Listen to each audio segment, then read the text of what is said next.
I walked down that road with that man, they'd chase us down in the streets. I'd go into a club, those girls would want to beat me because I had one of their men. Listen, I just like the guy, sorry. Okay?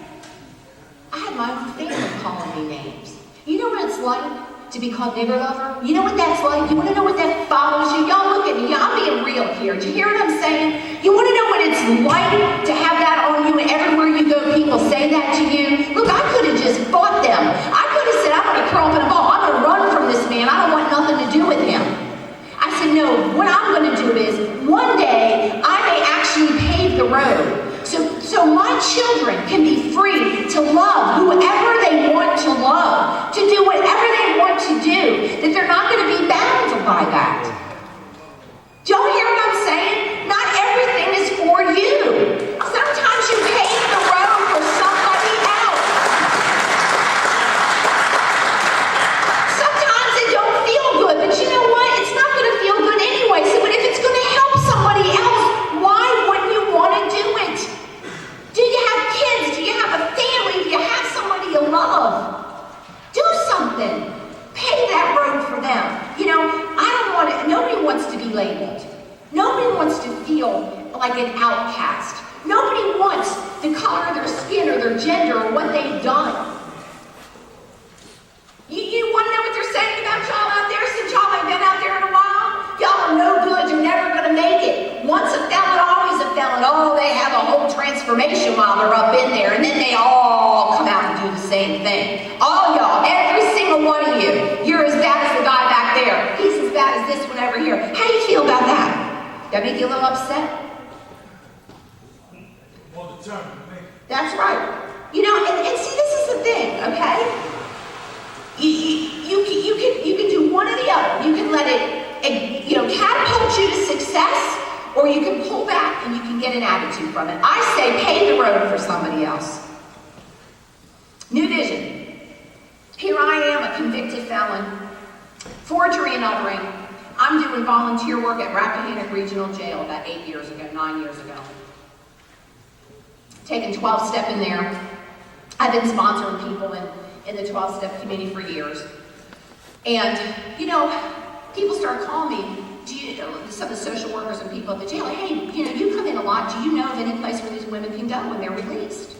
And I'm thinking, you're the social worker, I'm a stay-at-home mom teaching a Bible study and bringing 12-step in, what do you call me for?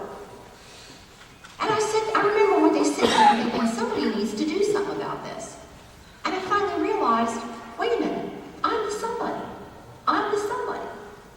What, you want to know what it was like when people started saying to me, nobody's going to give you money, nobody's going to do anything for you. See, because my past would say, she's going to steal that money and she's going to run with it.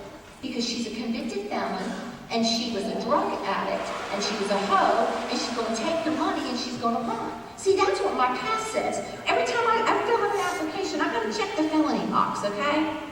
23 years later, I got to check the felony box. That's what my past said. But see, my present said, who's going to do it if you don't do it? I've been through all that. I'm the only one that I know that can go and do those things that help these women. And I want to let you know that I raised $1.5 million in 6 years, okay?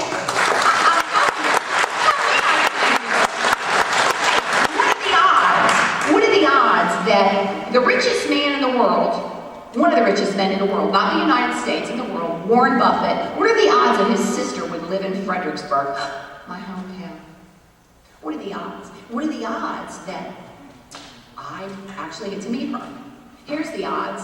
I showed up everywhere where the woman was. I said, I'm gonna make her notice me. I just scooped my way as close as I could to her. And finally, one day, I got that window of opportunity. And I said, hi, I'm Lisa Thomas. I'm an ex-offender. I have a home for women here in Fredericksburg, and I need some help. You know what it's like to get Berkshire Hathaway stock in your checking account? $500,000 worth. You know what it's like to have somebody trust you that much? See, I could have let my past, I could have taken that money and I could have run. I could have been high for free and I don't know how long. But the deal is, it's going to run out. See, it's going to run out. I'm going to run out.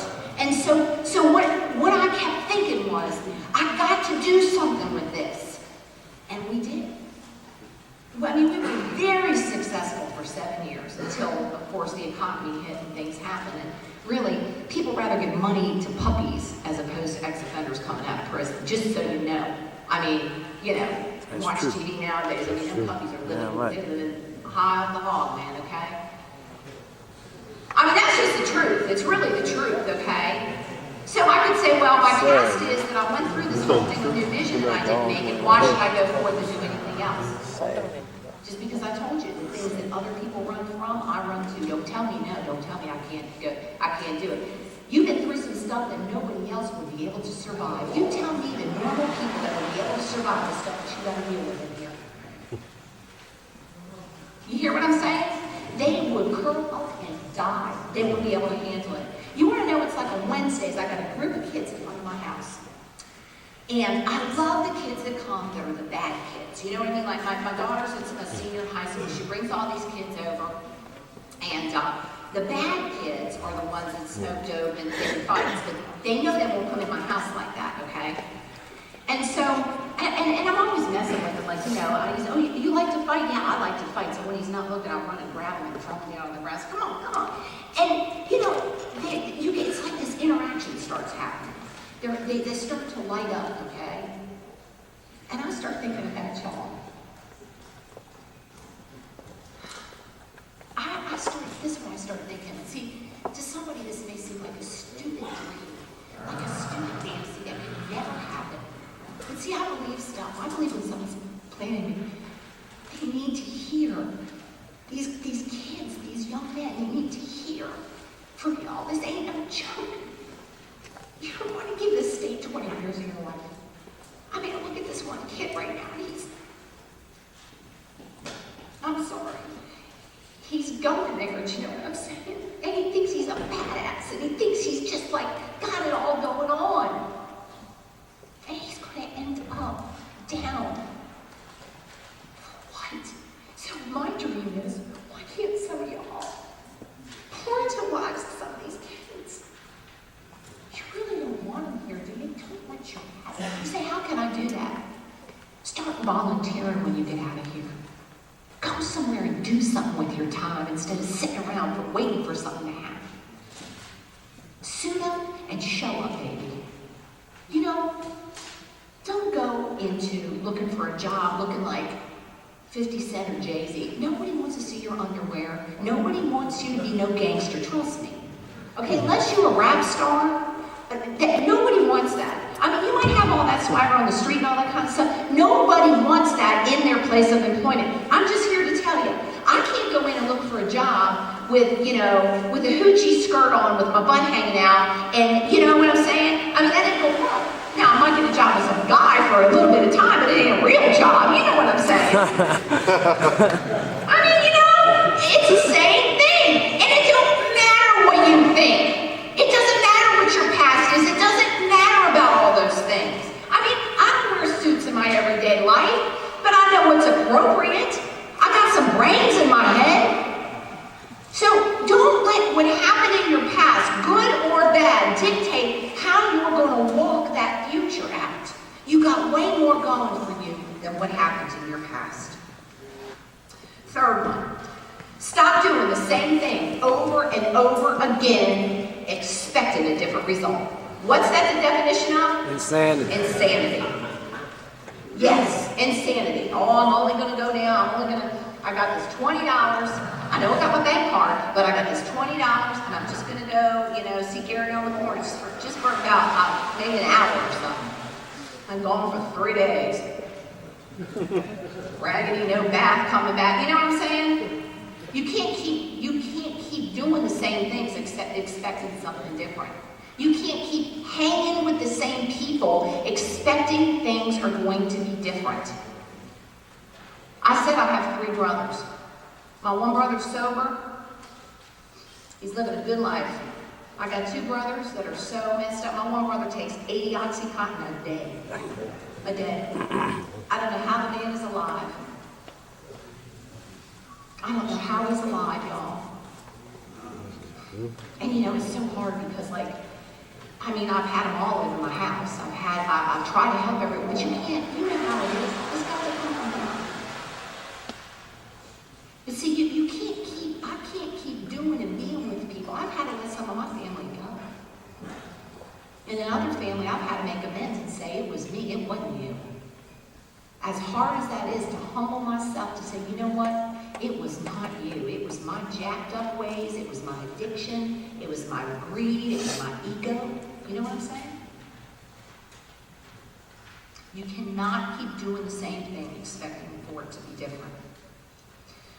You know, again, like I said, you know, you do things when you want to be loved, when you want to be accepted.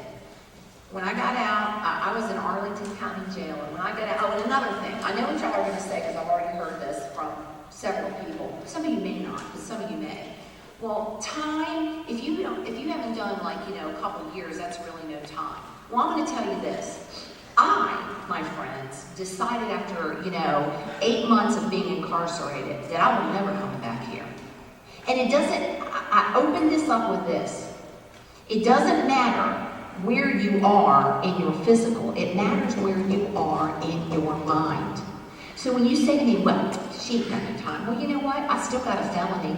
I still came out homeless. I walked out of the front door of that jail. I met my abusive boyfriend. I walked across the street to a Pizza Hut. I drank a pitcher of beer. I wrote a bad check, and I was at the crack house in 2 hours. 45 minutes after that, I was getting my head beat in. 2 hours. And you know what? I cried. I said, how did I get to this in 2 hours? What the heck? And you know, I finally made a decision. I said, I'm not doing this no more. I don't know where I'm going to go. I couldn't go to my parents. I had no friends, nothing. Nothing. Because I had lived on the streets for 2 years before I went to jail. I started walking around in Arlington, looking at houses that looked safe.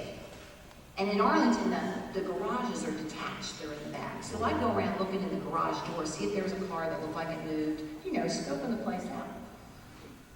And I would either sleep in the garage or I'd sleep behind the garage. Contents of my life, gym bag. It would have been really, really easy for me to just go stand on the corner. It would have been easy. It would have been like this.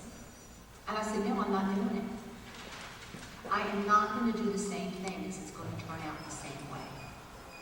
And then I got a job. I go to the Exxon. I clean up, brush my teeth until I got enough money that I got a hotel room. And then things progressed. But I said, you know, I'm not going to do the same thing because I know where it gets me. I know me. Listen, well, I would say I wasn't going to get high. I'd go drink a beer. Well, how many of y'all know, and if you don't know, if you've got a problem with drugs, don't say you don't have no problem with alcohol. Because what you got is an allergy against anything that alters your mood. And what I would do is I would play with myself. See, I would say, okay, I'm not going to smoke any crack. I'm not going to smoke any dope. I'm just going to drink me a beer. Oh, shoot, by the end of that beer, I was already scheming and conniving how I was going to go back and hook up and, you know, do what I had to do. You can't afford to do the same thing expecting something different. You just can't do it. You got to dream one size bigger than where you already are. But you got to have a dream to make it bigger. I'm always thinking, how can I do this thing bigger? I wrote this book, right? And I said, I want to take this book and I want to give it to people who it's going to mean something to. That's you. So I said, okay, I'm just going to keep pressing. And I pressed so much that I'm going to just about every facility in the state of Virginia. I'm not a DOC employee. I'm just a little old white girl with a love. But you see, I've done the right thing for long enough that I've got some credibility. I've done the right thing long enough that I've got some credibility. Those of you that say, I want to start a 501, Miss Lisa, what should I do? Do the right thing for a little while. Put your dream on paper. Don't put it down. You can't do a 501 by yourself. They don't give 501s to individuals. They give it to groups and teams. You've got to have a board of directors. Who you know is going to be on your board of directors? Nobody maybe now. You do the right thing a little while. You'd be amazed at the people that come on and support you if you do the right thing. a dream. A dream requires faith. And I'm telling you, faith, without risk, there's no faith. A dream is always going to have risk attached to it. I have a radio show. I was interviewed on this radio network, and then they asked me to do a show. And I said, okay, I thought, oh, this is great. Well, that's great for about a month, but every week I got to come up with a guest. And, you know, this seems easy, but people don't just want to listen to anybody. And if I'm going to do a radio show, I want it to be number 1 or in the top 10. I don't want to be number 5, you know? So I start calling people. Y'all listen, I mean, this blows my mind. Nobody's told me no. I have had a lady who is a CNN Hero of the Year who works with gangs out in Detroit on my show. I've had secret millionaire James Malinchek on my show. I've had Dexter Manley on my show. I've had Joe Theismann on my show. I've had Darryl Strawberry and his wife Tracy, who are now personal friends of mine. Now you tell me, that's not too bad for a crackhead junkie hoe that 20 years ago was living on the streets. See, because I wasn't going to let